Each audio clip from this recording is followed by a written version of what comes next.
In this episode, I talk about how to get things off the ground, including an email list, when you have very little to work with.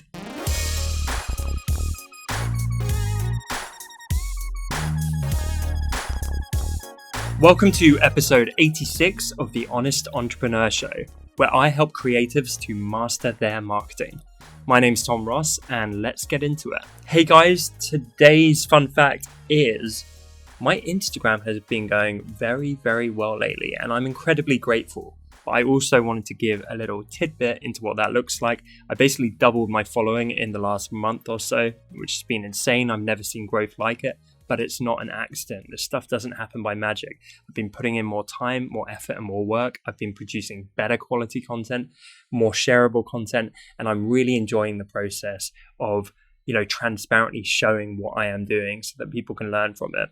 But in general, after this, I swear I've got about 5 hours of just DMs and comments and trying to get on top of things. It is getting slightly overwhelming, but I will never, ever be the person to complain about it because that is my choice. This is what I'm chasing. This is what I love. It's what I'm trying to build. So I will never complain at any point about the success that comes from putting in the right kind of work. So I appreciate all of you. Do not stop the comments and the engagement. I always, always, always appreciate it. And I will always find a way to get back to you. So thank you. This question is from Nenny. How do I build a marketing list from zero? I don't have many friends or family and am an acute introvert. Hey Nenny, welcome to the show. I presume when you say marketing list, you're talking about an email newsletter, an email list. Hopefully I've got that right. That is traditionally what a marketing list would be in my mind. So I understand, it's a catch-22. If you already have an audience, then you can obviously siphon off some of that audience from social media or website traffic and so on and get them to subscribe to your list. Equally, if you have a list, you can use that to build your various platforms and grow.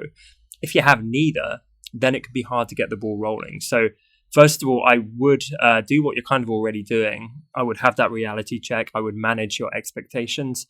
I help a lot of people to grow their lists, and always the ones that see the most traction are where they have a high amount of traffic or an established audience, because obviously that's going to be easier to then convert some of those people to those precious newsletter subscribers. But just because you don't have those things doesn't mean you shouldn't be trying to build a list. I've talked on this show before. I put it out in my content all the time. Having that engaged newsletter community, that newsletter list, is one of the most powerful things you can do. So I don't care if you start with 4 people on your email list. You should be trying to bring them value, and you should be trying to, expand that to become 5, 6, 7, because just getting that ball rolling is key. What's the alternative? In 3 years' time, you sit there and you still don't have a list, or in 3 years' time, you sit there and you could have a list of 1,000 people, or 3,000 people, or 300,000 people. You never know. So with this question, or really anything where you're at that square one and don't have a lot to work with, it's just put in the right kind of effort, put in the right kind of work, and just work frantically to get it off the ground. So start growing your social profiles, bring value, put out content, build an audience on Instagram, build an audience on Twitter and Facebook, then create a compelling lead magnet, and that means freebie for anyone that's not sure, that encourages people to join your newsletter, and put in work to listen to what people want and craft a lead magnet around that, and then promote it in the right way and get people really engaged and really interested, and then start to grow your newsletter that way. And I'm kind of in this position because I'm not actively trying to siphon off my Design Cuts community to my personal brand. So I'm building this from square one. My newsletter is tiny because I haven't properly pushed it. I'm not taking my own advice, and I'm hiding behind the excuse of time. So I'm currently focusing on Instagram. I'm growing my audience there. That's working really well. But my newsletter is neglected and I hate it. So one weekend very soon, I will be designing an entire website platform that my newsletter is going to live on. I will be doing all the tips I give to other people that are super effective.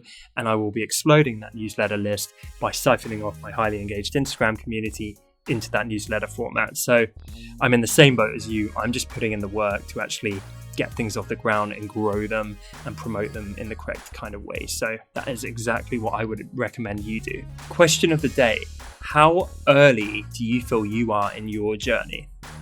Thank you so much for watching this episode. I appreciate you guys so much. I'm really enjoying the YouTube show.